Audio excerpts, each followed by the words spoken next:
So, today we're going to kind of break the lesson apart and do a little bit of notes to remind you of what we talked about last class.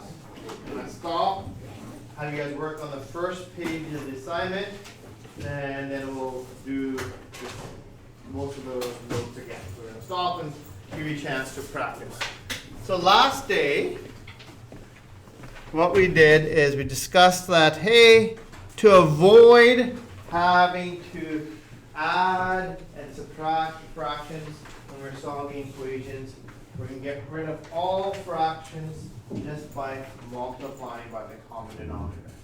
And that concept is quite simple, but the execution of that can be kind of tricky depending on different kind of questions you do. So the first page of the assignment are the more easier kind of questions working with fractions. And the second and the third page is 3 pages long, get into a little bit more trickier situations. Right? So we're going to do a couple of warm-up questions, then we'll jump to working on our assignment. So let's start off with this one. Right? So here we have 4 denominators, a 4, a 3, a 6, and a 2. So you need to find a number that all these can fit into. Because we want to cancel them, so you need to know what number can all these fit into. 12. 12, right? And it doesn't matter, any number works. That like 12 works, 24 works, 36. Pick the smallest one, makes the number smaller. So what you do is you multiply every single term by that 12. So we go times 12, times 12, times 12, and times 12. That's how we keep things balanced. Every single term needs to be multiplied. Okay? Now, the whole point of this was to get rid of the denominators. So that's what we're going to do next. Right? We check the denominator. We go, okay, this 4 can fit into 12. How many times? 3 times. So you cross off the 4, cross off the 12, and we put this 3 out up here. Because 4 fits into 12 3 times. And this is where students make mistakes. Often they'll go, okay, they'll clean this up and they'll just put the answer 3 down here. When we clean this up, it's 3 times 3. So you need to multiply this. Just not what's left over after you do your cancellation. So 3 times 3, we get a 9. Okay? And we do the next one. We go 3 fits into 12. How many times? 4, cross, cross, 4. What's left over? Let's do this one in blue. A 4 times a x, which is 4x. Since it's positive 4x, we go plus sign. Then we have our equals. And we move on. 6 fits into 12. How many times? 2. Cross, cross. We have a 2 left over. We do this multiplication. 2 times 5, 10. All right. Next up, 2 fits into 12 6 times, and we're left with a 6 times 1, which is a 6. And then you have a minus sign between there. Okay. So in this situation, since we have 2 like terms on the far right-hand side, before moving things around, combine them, simplify as much as possible. Right? So we have 10 minus 6, which is a 4. Right? So we're going to clean this up and just write down a 4 here, and everything else can stay exactly the same. Right? Now I'm hoping at this stage the rest of the steps are very routine. Right, not much effort, right? You need to solve. You need to get rid of the 9 and the 4. Which one do we get rid of first? Bella, you know this one. Huh? What? What number do you get rid of first? The 9 or the 4? The 4. No, 9. 9, right? And it's positive 9, so you subtract 9 to both sides. Now, I'm going to go minus 9, minus 9. If you just want to pick it up and move it to the other side, you can do that step, whatever you're comfortable with, right? The 9's go away, then we have 4x equals negative 5. 4 minus 9, and you just divide by 4. Divide by 4, divide by 4. The 4's go away, And we have our answer. X is equal to negative 5 over 4. Okay. All right. Let's do this one. Okay. So this one's a little bit trickier because we have that mixed fraction there. And just like in our fractions unit, if we ever have a mixed fraction, we turn it into an improper fraction. So in this chapter, we do the same thing. Before we do any calculations, get rid of any mixed fractions. When you have them, the 8 stays the same. What's the numerator? Here. How do we convert it? Right? Do you remember that? How do you convert it? Ellie? You multiply the 2 by the 8 and then add the 3. Yep, you multiply, then add. So 8 times 2 is 16. 16 plus 3 is 19. Okay? So now, after that,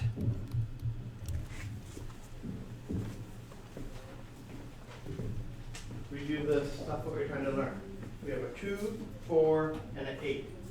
What's our common denominator between all of these?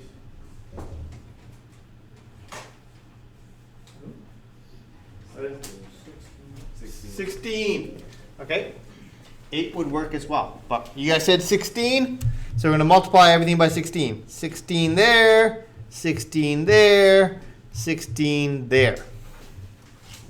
Okay? The whole point of the multiplying by the common denominator was to get rid of the bottoms. So we can do that next. 2 fits into 16 8 times. What's left over? 8 times x. 8x. Next up, we have a minus sign, right? 4 fits into 16 how many times? 4. Cross fits over 4 times. And this time, let's do orange. You have 4 times 3, 12. Orange, 12. Right? Equals, next up, 8 fits into 16 2 times.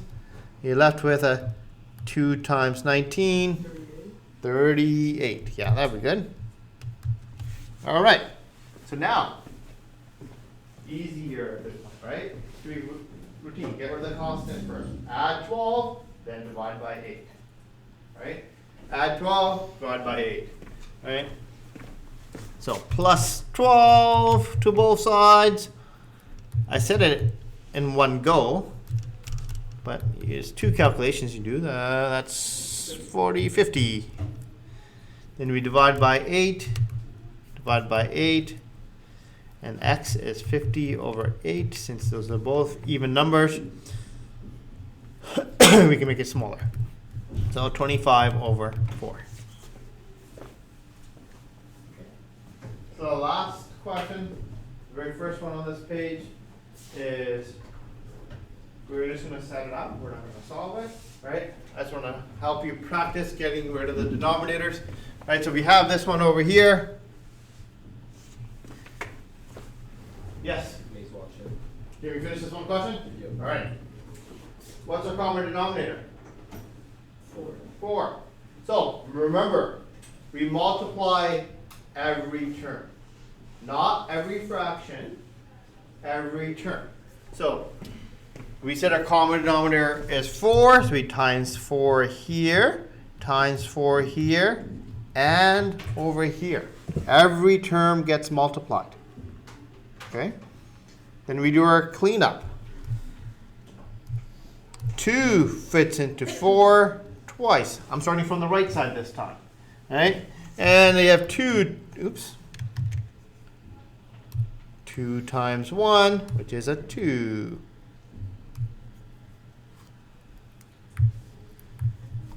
All right. Then we have a 4 fits into 4 once. You're left with a 1 times 1, which is a 1. How about the very first term? What do we write down there?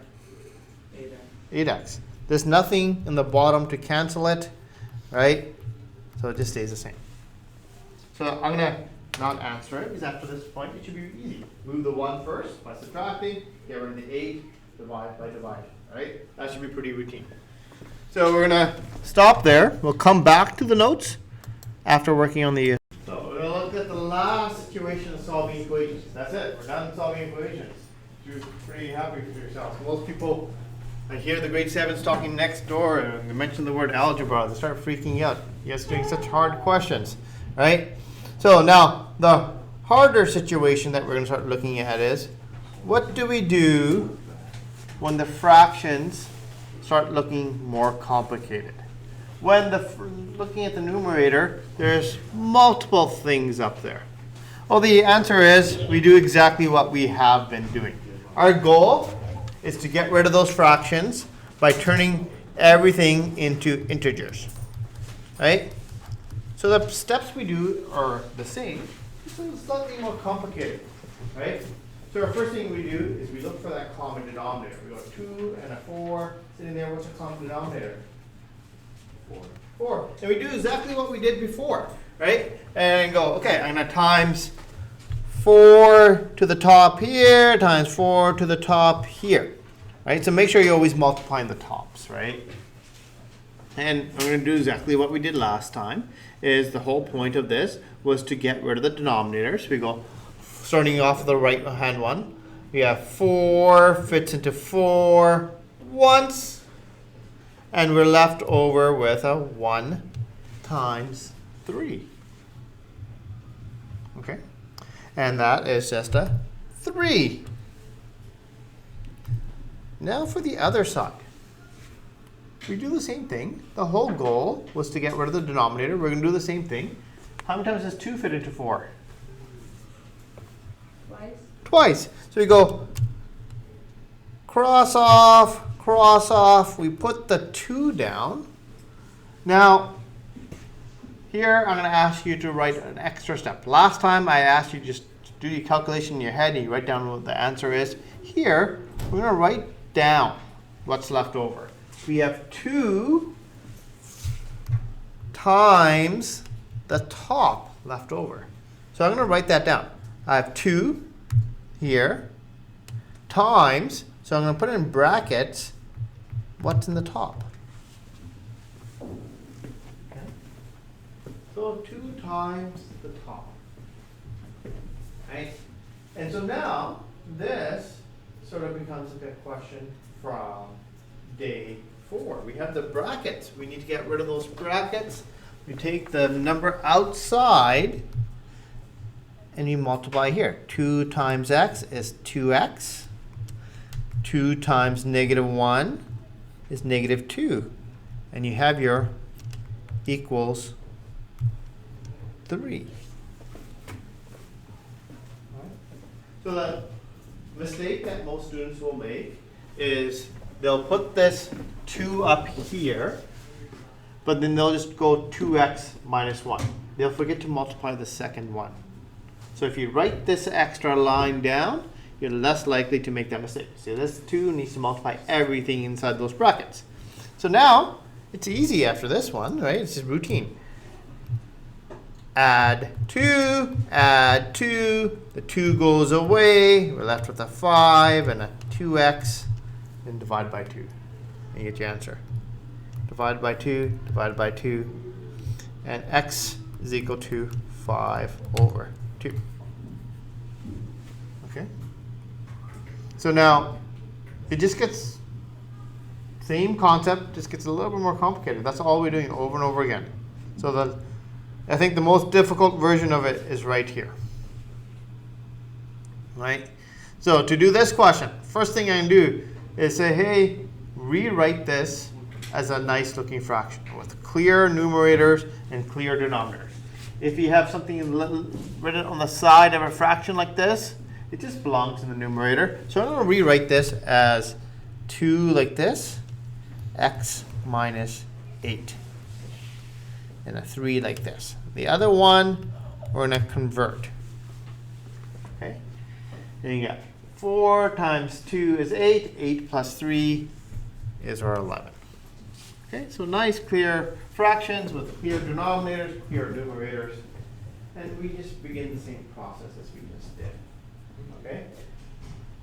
We have 3 and 4. What's our common denominator? What number? 8. Nope. Oh wait, no, 12. 12. Thank you. So we're going to multiply the tops by 12.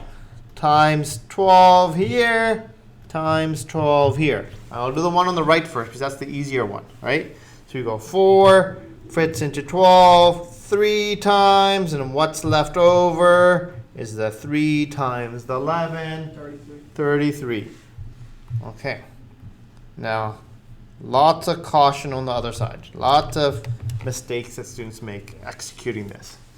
Right? 3 fits into 12. How many times? 4. So you go cross off,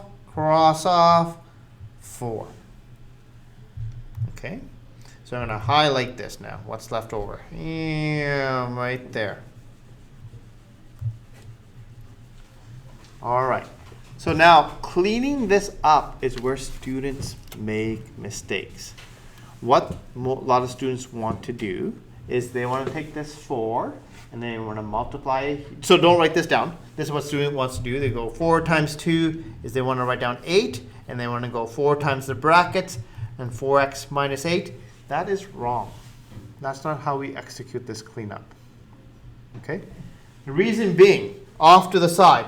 For example, going back to grade, 6, grade 7, if we had something like this, 3 things multiplying. We don't go, the way we do it is we go 4 times 2, we combine these together, we get 8, then we have 8 times 8, we get 64. We don't go 4 times 2 and 4 times 8, then multiply those things together. Okay? So what happens is we just combine that 4 and the 2 together, is we get an 8. Then we have our x minus 8. Okay. Then we take the 8 from the outside and we multiply it through the brackets. Right? So we have 8x and minus 64 equals 33. So the reason why this works is this blue 8 here on the outside has the 2 and the 4 sitting inside of it.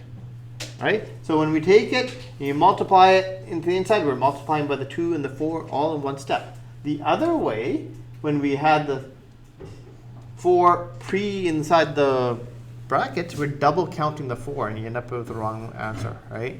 So this is the process, right? And so this is probably the biggest error the students make. Right, so now after this, it's easier. Get rid of the 64 by adding 64. And you have 8x equals 97. Right? And then you divide by 8. Divide by 8, divide by 8, and x equals 97 over 8.